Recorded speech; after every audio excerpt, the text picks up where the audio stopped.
Hello guys, तो कैसे हैं आप सभी। तो आज की कहानी शुरू करने से पहले अगर आप मेरे चैनल पर न्यू हैं तो प्लीज़ उसे सब्सक्राइब ज़रूर कीजिएगा। तो आज की कहानी शुरू करते हैं। अरे वाह, बहू बेटे से मिलने जा रही हो।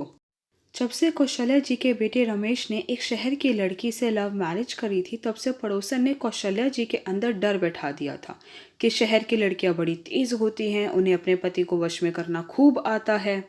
कौशल्या जी गांव में अकेली रहती थी और रमेश शहर में नौकरी करता था। कौशल्या जी पढ़ी लिखी नहीं थी और उनका कभी गांव से बाहर निकलने का काम भी नहीं पड़ा था। उनकी सहेली थी रमा। वह जब भी अपने बेटे के पास शहर जाती थी तो गांव वापस आकर अपने बेटे बहू की खूब बुराई करती थी। कौशल्या जी की बहू रिया शादी के बाद गांव आई थी अपनी सासू माँ से मिलने के लिए, पर 2-3 दिन रुक कर वापस शहर चली जाती है, यह कहकर कि उन्हें ऑफिस से ज़्यादा छुट्टी नहीं मिली है। उसके बाद रमेश ने कई बार माँ को शहर बुलाया, पर कौशल्या जी हर बार मना कर देती। पर इस बार तो रमेश गांव आकर खुद माँ को शहर ले जाता है कि कुछ दिन हमारे साथ रहकर आप गांव वापस आ जाना। कौशल्या जी को देखकर रिया बहुत खुश होती है।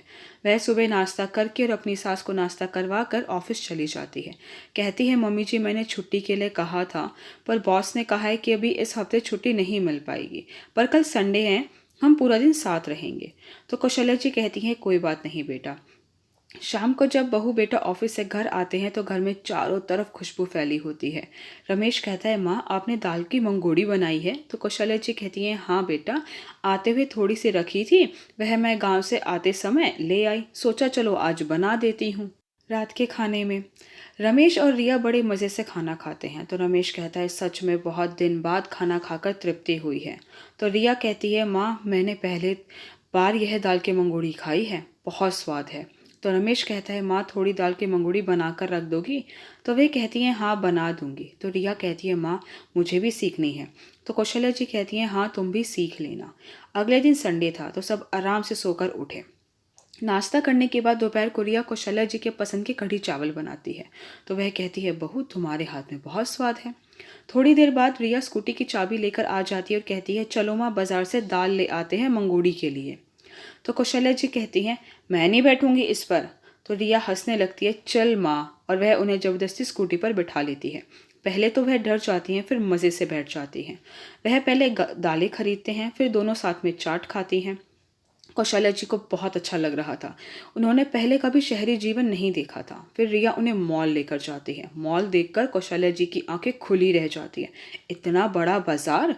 तो रिया हंसती है और कहती है, हाँ माँ जी, इतना बड़ा बाजार, यहाँ पर सारी चीज़ें मिलती हैं। वह कौशल्या जी को कई साड़ियाँ दिलवाती है, फिर मक्खन निकालने की मशीन दिखाती है और कहती है, माँ जी इस मशीन से मक्खन फटाफट निकल जाता है, अब आपको हाथों से मेहनत नहीं करनी पड़ेगी।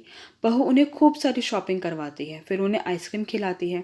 तो कौशल्या जी कहती है, मुझे तो लगता है कि मैं कहीं स्वर्ग में आ गई हूँ, पूरी उम्र बस घर में ही घुसी रही।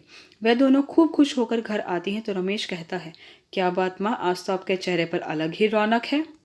तो कौशल्या जी कहती हैं, क्यों ना हो, मुझे बेटी की जो कमी थी वह आज पूरी हो गई। तो रिया रमेश को चिढ़ाने लगती है, तो रमेश भी हंसने लगता है। कौशल्या जी सोचती हैं, सब लोग अलग अलग तरह के होते हैं, चाहे वह गांव में हो या शहर के।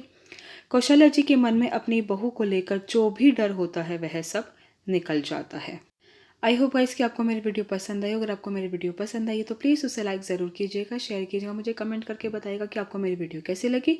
अगर आपने अभी तक मेरे चैनल को सब्सक्राइब नहीं किया तो प्लीज़ उसे सब्सक्राइब ज़रूर कीजिएगा। Thank you so much guys मेरी वीडियो देखने के लिए।